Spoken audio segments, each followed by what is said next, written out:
अस्सलाम वालेकुम, welcome to my channel teach with Tara. आज मैं आपको करवाऊंगी लाज ऑफ एक्सपोनेंट्स।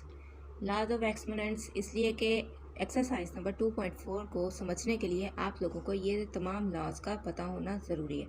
और इन लॉज को समझाने के बाद मैं आपको एग्जांपल्स भी समझाऊंगी। और एग्जांपल्स कहाँ से लूँगी? एग्जांपल्स में लूँगी आपकी अपनी टेक्स्ट बुक से 9th क्लास की, क्योंकि वो बहुत ज़्यादा इंपॉर्टेंट एग्जांपल्स हैं। उनको सॉल्व करना आप लोगों के लिए बहुत ज़्यादा ज़रूरी है। ठीक है, मैं उनको सॉल्व करके दिखाऊंगी इन रूल्स के ज़रिए। चलें समझते हैं पहले लाज ऑफ एक्सपोनेंट्स क्या है। लाज ऑफ एक्सपोनेंट्स जो है वो ये चारों हैं। ठीक है, ये वाला ला है, ये वाला है, ये वाला है, ये वाला है। अब इसको समझने के लिए आपको ये पता होना चाहिए कि बेस किसे कहते हैं और एक्सपोनेंट किसे कहते हैं। ठीक है, ये देखें, फर्ज करें ये है ए, इसकी पावर क्या है n। अब इसमें बेस क्या है? ए जो है वो क्या है? बेस है, और n जो है वो क्या है? एक्सपोनेंट है। ठीक है, यानी जो पावर होती है उसको क्या कहा जाता है? एक्सपोनेंट। और जो वैल्यू होती है, जो जैसे फर्ज करें ये ए है, इसको कहा जाएगा बेस। ठीक है, चलें ये तो आपको समझ आ गई। अब नेक्स्ट फर्स्ट एग्जाम्पल की तरफ चलते हैं, लॉ की तरफ चलते हैं। फर्स्ट लॉ क्या है? A into A M multiply A N.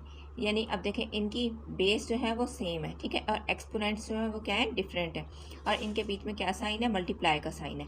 अगर मल्टीप्लाई का साइन हो और बेस सेम हो तो हम क्या करते हैं? ये बेस लिखकर वैल्यूज़ को यानी एक्सपोनेंट्स को प्लस कर देते हैं, यानी हमने m प्लस n कर दिया। ठीक है, फर्स्ट लॉ तो ये हो गया। सेकंड लॉ पर आ जाए। सेकंड लॉ क्या है? ए की यानी पावर m मल्टीप्लाई n।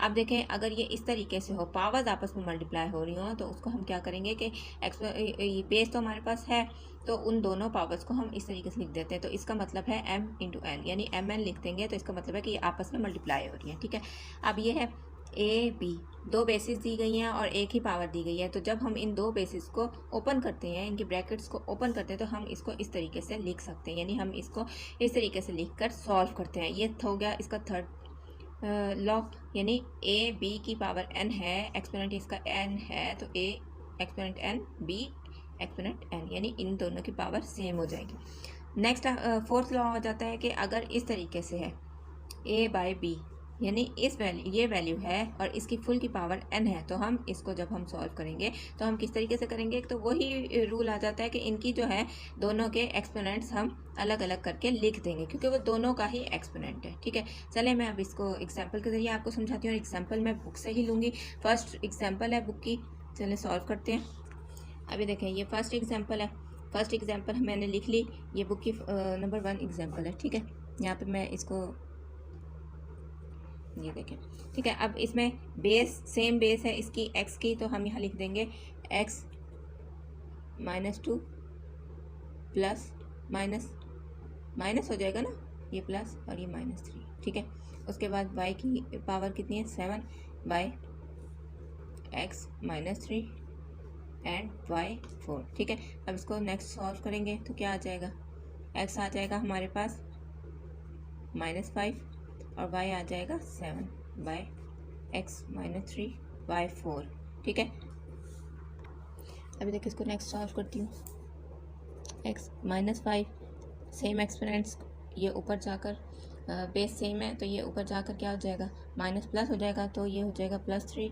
और y की 7 पावर है तो ये प्लस, ये देखें ये प्लस का 4 है तो ये ऊपर जाके क्या हो जाएगा? -4।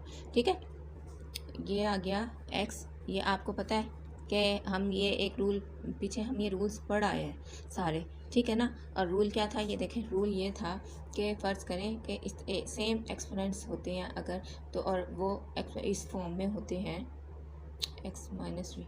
ठीक है, अगर इस फॉर्म में से एक्सपोनेंट्स होते हैं तो हम क्या करते हैं इन्हें? तो बेस को हम सेम रखते हैं, और ये प्लस है तो ऊपर जाकर माइनस हो जाता है, माइनस है तो ऊपर जाकर प्लस हो जाता है, तो ये इस तरीके से आ जाता है। ठीक है, ये हो गया एक रूल, और इसके मुताबिक हम इसको सॉल्व कर लेते हैं।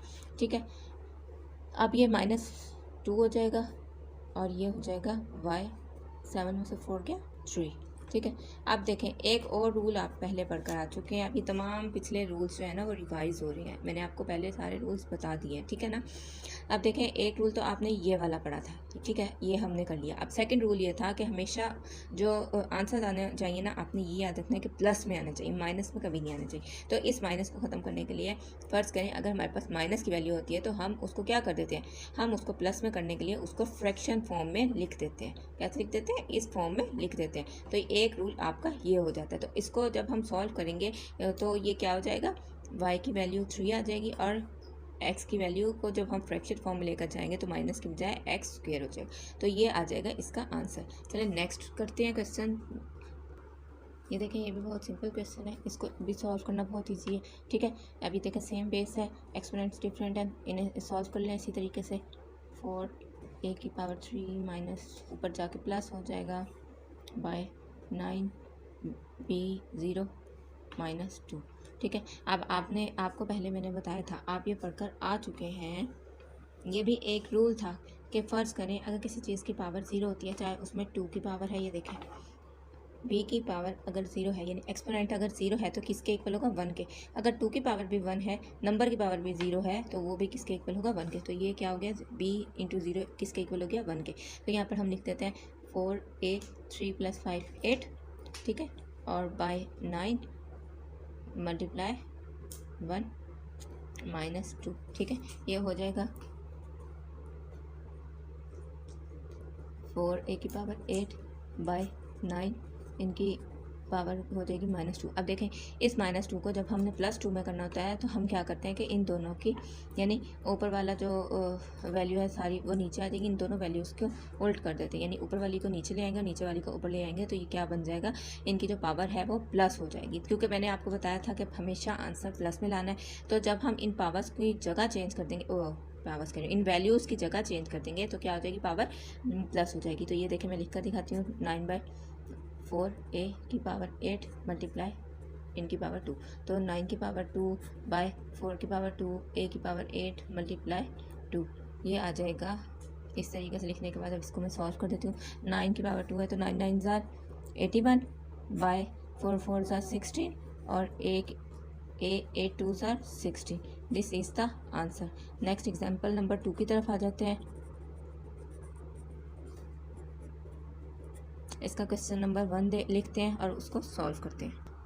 अच्छा, ये देखें, इसको हम सॉल्व कर लेते हैं। अब ये भी उसी तरीके से सॉल्व होगा जैसे हमने ये वाला किया था। देखें, माइनस को चेंज किया था, तो माइनस को करने के लिए इसको हम क्या करेंगे, नीचे वाली पावर ऊपर चली जाएगी, ऊपर वाली पावर नीचे आ जाएगी, तो इनकी जो पावर होगी वो एक्सपोनेंट्स होंगे, वो क्या हो जाएंगे, प्लस हो जाएंगे। तो ये हो जाएगा 125/8 इंटू 4/3, ठीक है, ये आ गया। उसके बाद इसको हमने इस तरीके से सॉल्व करना है कि इसकी हमें फैक्टराइजेशन कर लेनी है। 1 to 5 की करेंगे तो 5 25 5 5, ठीक है, ये हो गया। उसके बाद 8 की करते हैं, 2 4 ज़ार 2 2 ज़ार 4, ठीक है, इसको हम लिख लेते हैं और फिर सॉल्व करते हैं। ये देखें, मैं लिखती हूँ, 5 की वैल्यू आ जाएगी 3 और 2 की वैल्यू आ जाएगी यहाँ पे 3 और ये आ जाएगा 4/3, ठीक है, ये हो गया। उसके बाद 5 3 मल्टीप्लाई 4/3, उसके बाद 2 3 मल्टीप्लाई बाय 4/3, या 3 3 से कैंसिल हो गया। 5 की वैल्यू आ गई 4 और बाय 2 की वैल्यू आ गई 4। अब जब हम इसको सॉल्व करते हैं, 5 को 4 टाइम्स मल्टीप्लाई करेंगे, 2 को 4 टाइम्स मल्टीप्लाई करेंगे, तो हमारे पास आंसर आ जाएगा 625/16, ठीक है, this is the right answer, ठीक है। ये है सेकंड एग्जांपल का सेकंड क्वेश्चन। अब ये बहुत ज़्यादा इंपॉर्टेंट क्वेश्चन है, इसको ज़ोर से समझिएगा। इसको समझने का समझते वक्त आपको मैं सारी एग्जांपल समझाती हूँ, ठीक है। 4, इसको ओपन करते हैं, 4 × 3n 3 की पावर n बाय, अब ये देखें, इसको मैंने आपको पीछे आप रूल पढ़कर आ चुके हैं, इसको हम इस तरीके से भी लिख सकते हैं, मल्टीप्लाई 3 की पावर 1 माइनस 3 की पावर n। देखें, इस तरीके से भी हम इसको लिख सकते हैं। क्यों, इसका आपने पहले ये रूल पढ़ा हुआ है कि आप फ़र्ज़ करें आपके पास 4 की ताकत 4 की जो एक्सपोनेंट है, जो पावर है, बेस की पावर 7 है। अब इस 7 को आप इस तरीके से भी लिख सकते हैं 4 की पावर 3 मल्टीप्लाई 4 की पावर 4। इन दोनों को जब आप प्लस करेंगे तो 7 ही आएगा। इसको ऐसे भी लिख सकते हैं 4 की पावर 3 4 की पावर 5 कर लें मल्टीप्लाई 4 की पावर 2, तो ये भी क्या आएगा 4 की पावर यही आएगी ना, यानी इस तरह से लिखें या इस तरीके से लिखें तो क्या आएगी, पावर सेम ही आएगी। अब आप यहाँ ये ऐसे लिखें, किसी भी तरीके से सॉल्व करें तो पावर क्या आएगी, यही आएगी। ठीक है, अब नेक्स्ट स्टेप पर आते हैं। नेक्स्ट स्टेप क्या है, अब ये आपने याद रखना कि इसी तरीके से यहाँ पर आ जाएगा 4 मल्टीप्लाई 3n बाय, अब यहाँ से हम क्या करते हैं 3n को कॉमन ले लेते हैं, यानी 3n को बाहर निकाल लेते हैं। अब 3n यहाँ से बाहर आ गया तो यहाँ क्या बचा 3 की पावर 1 माइनस 1। अब ये भी एक रूल है, देखें जब हम सेम पावर को बाहर एक निकाल लेते हैं तो उसकी जगह क्या बचता है, सिर्फ 1 बचता है। ये तमाम रूल्स के ज़रिए हम क्वेश्चंस को सॉल्व कर रहे हैं। ठीक है, ये हो गया सॉल्व हमारे पास। तो अब देखें ये भी सेम है, ये भी सेम चीज़ है, तो इसको हम आपस में कट कर देंगे। ये इसके साथ कट हो जाएगा, क्यों, ये इसलिए इसके साथ कट हो जाएगा, जब ये ऊपर जाएगा तो इनकी पावर माइनस हो जाएंगी। तो ये पावर सेम है, ये भी पावर सेम है, ठीक है, ये माइनस हो जाएंगी। अब नेक्स्ट आ जाए, ये आ जाएगा 4/3 माइनस 1। अब 3 की ताकत 3 की एक्सपोनेंट जो है या पावर है वो 1 है, तो क्या आ जाएगा 3 आ जाएगा, 3 माइनस 1 हो गया 2, तो 4/2 ये हो जाएगा। 2 1 2, 2 2 4, 2 इज़ द राइट आंसर। आपको मेरी वीडियो अच्छी लगे तो please like and subscribe to my channel and press the bell icon, और लाइक करना मत भूलिएगा वीडियो को, और कमेंट्स में बताना मत भूलिएगा किस चीज़ की समझ नहीं आई। ओके, अल्लाह हाफिज़।